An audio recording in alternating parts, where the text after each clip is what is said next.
আহাল্লাল্লাহুল বাইআ ওয়া হারামার রিবা, আমি আল্লাহ ব্যবসা তোমাদের জন্য হালাল করেছি আর সুদকে করেছি হারাম। এই ছিল তাদের সমাজের অবস্থা। নারীর কোনো মর্যাদা ছিল না, ইজ্জত ছিল না, সম্মান ছিল না, নিরাপত্তা ছিল না। একজন মেয়ে লোক দিন দুপুর 12টায় ঘর থেকে বাইর হতে ভয় হতো, নির্যাতনের শিকার হবে, ট্রিলিংয়ের শিকার হবে, অপহৃতা হবে, দর্শিতা হবে, সতীত্ব হারাবে। এই ছিল নারীর নিরাপত্তার অভাব।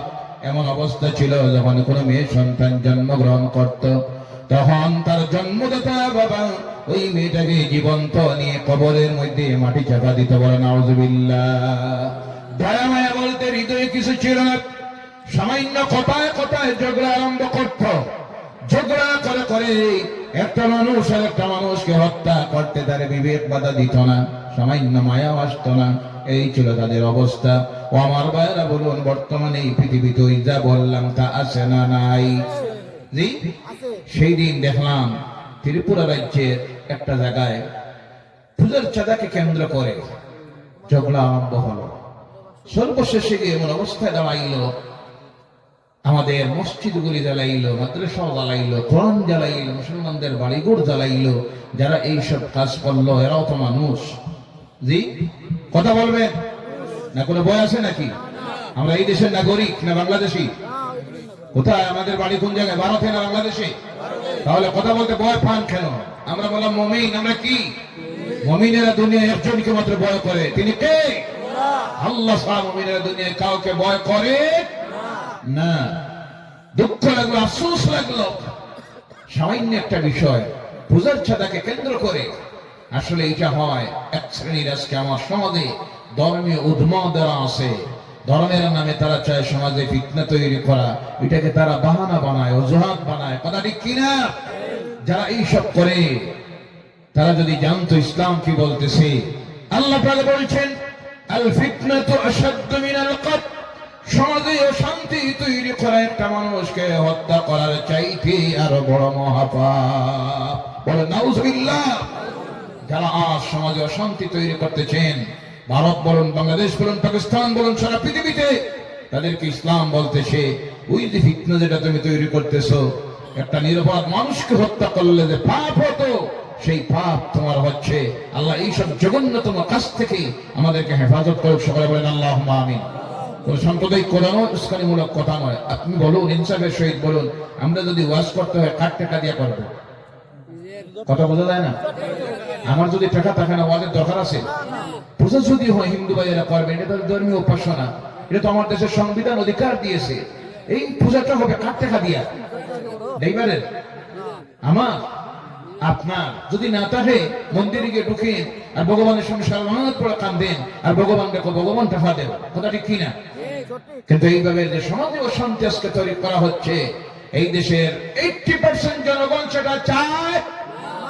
প্রত্যেকে শান্তি চায়। কি চায়? আল্লাহ আমার এই দেশটা শান্তি ফিরাইয়া আলো। সকলে বলেন আল্লাহুম্মা আমিন।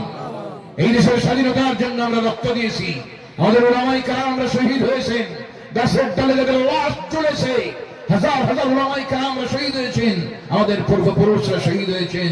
যার কারণে এই দেশের কোনো ক্ষতি হোক, এই দেশে অশান্তি তৈরি হোক, সেটা আমরা কখনো বরদাস্ত করতে পারবো না। কারণ এই শিক্ষা ইসলাম আমাদেরকে দিয়েছে। কে দিয়েছে? আমার রাসূল বলছেন, হুব্বুল ওয়াতানি নিসফুল ঈমান। জন্মের দেশকে ভালোবাসা হলো ঈমানের অর্ধেক। সুবহানাল্লাহ বলেন। ভাইরা আমার, এই অবস্থা যখন মক্কায় চলতেছিল, এই পরিস্থিতি তৈরি হয়েছিল, আল্লাহ রাসূল সাল্লাল্লাহু আলাইহি সাল্লাম এই অবস্থা দেখে চিন্তায় পড়লেন, আল্লাহ এই মানুষগুলিকে কি দিয়ে হেদায়েত করা যায়, সমাজে কি দিয়ে শান্তি ফিরিয়ে আনা যায়। সঙ্গে সঙ্গে আল্লাহ রাসূল সাল্লাল্লাহু আলাইহি সাল্লাম চলে গেলেন মক্কা থেকে। আল্লাহর ঘর থেকে পশ্চিমের দিকে 5 কিলোমিটারের মতো দূরে একটা পাহাড়, যেই পাহাড়ের নাম হলো জবলুন নূর, আলোর পাহাড়।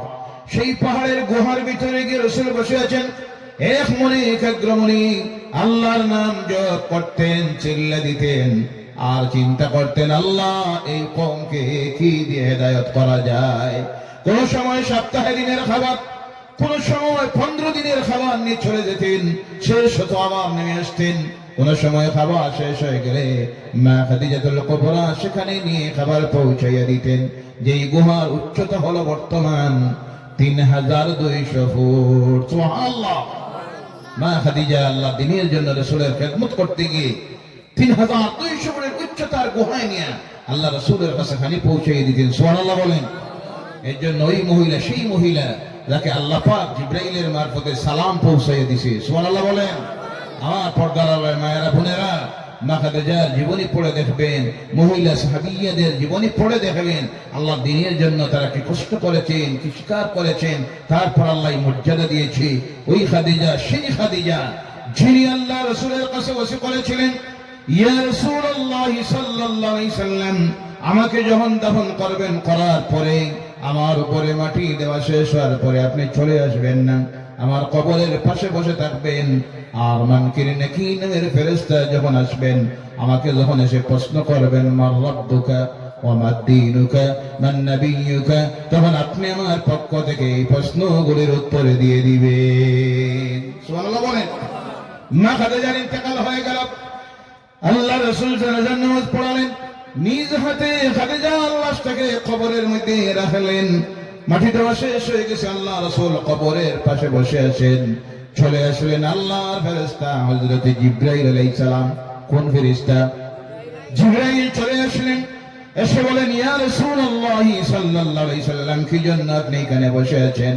আল্লাহ রাসূল সাল্লাল্লাহু আলাইহি সাল্লাম বলেন, খাদিজা আমাকে ওসি করেছে মুনকির নাকির যখন প্রশ্ন করবেন উত্তরটা দেওয়ার জন্য।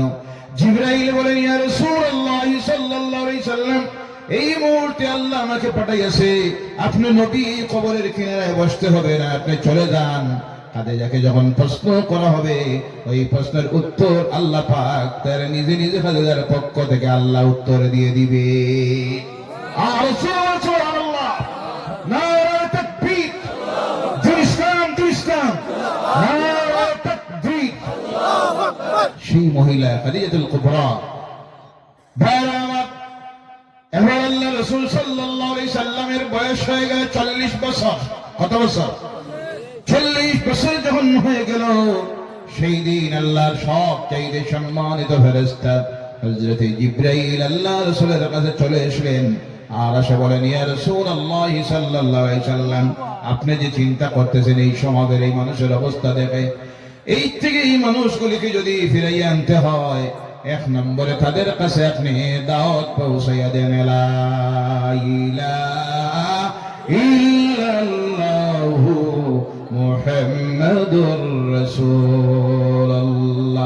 জোরে বলো, লা ইলাহা ইল্লাল্লাহ, লা ইলাহা ইল্লাল্লাহ, লা ইলাহা ইল্লাল্লাহু মুহাম্মাদুর রাসূলুল্লাহ সাল্লাল্লাহু আলাইহি ওয়াসাল্লাম। এই বিশ্বাস যত সময় তারা করবে না, আল্লাহ একজন, কয়জন? তিনি ছাড়া উপাসনার যোগ্য কেউ নেই, তার সমতুল্য কেউ নেই। মুহাম্মদ সাল্লাল্লাহু আলাইহি সাল্লাম আল্লাহর প্রেরিত রাসূল এবং আল্লাহর বান্দা। এই বিশ্বাস যত সময় করবে না, ওই মানুষগুলিকে আপনি হেদায়েতের দিকে আনা সম্ভব হবে। যত সময় পর্যন্ত এই পৃথিবীর মানুষ এই বিশ্বাস করবে না লা ইলাহা ইল্লাল্লাহ মুহাম্মাদুর রাসূলুল্লাহ সাল্লাল্লাহু আলাইহি ওয়াসাল্লাম, তত সময় পর্যন্ত জেনে রাখবেন এই পৃথিবীতে শান্তি আনা সম্ভব হবে। 2 নম্বরে আল্লাহর কালাম নাযিল হওয়া শুরু হলো। এই নবী আপনাদের অবস্থা দেখে চিন্তা করতেছেন কি দিয়ে এদেরকে হেদায়েত করবেন। এবার আল্লাহ তার কালাম কোরআন নাযিল করা শুরু করলেন। কোরআনুল কারীমের আয়াতের সংখ্যা হলো 6664টি আয়াত, সূরার সংখ্যা হলো 114টা। আল্লাহ পাক এবার 1 নম্বরের আয়াত নাযিল করলেন, পড়ুন আমার সঙ্গে, বিসমিল্লাহির রহমানির রহিম। ইকরা বিসমি রাব্বিকাল্লাযী খালাক, খালাকাল ইনসানা মিন আলাক।